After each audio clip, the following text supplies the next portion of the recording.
Once they got that park there, it was, you could go right up there, swings were there. You could swing.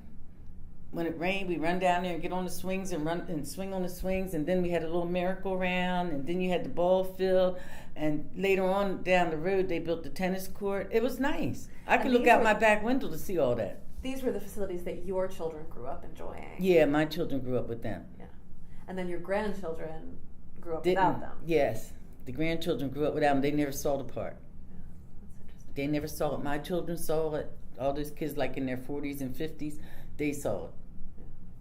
And we just we had the benefit of it, but then we lost it. And that's why we were so hurt about it, because we're like, all this land, and it reminds me of slavery, because in slavery, they didn't pay you, but they gave you property.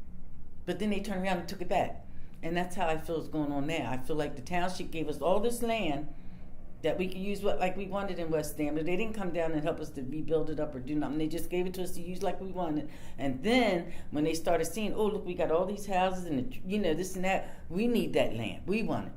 And they took it back. And it's like, I said it reminds me of slavery, because I know for my fact that my grandfather was the only boy, and he had 3 sisters, and they all had property that was left to them from slavery.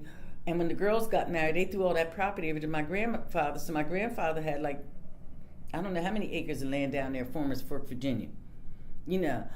And then we get in a great big thing with my uncles up here, because they want to sell the property to a white man that just wants to use it for a hunting ground.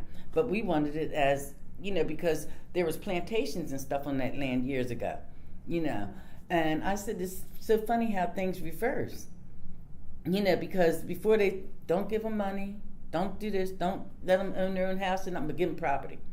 And now they see how valuable property is. They're like taking the property away, and then you still don't have no house or nothing because you can't afford to buy the property. So that's what I looked at with West Ambler. I looked at it like that.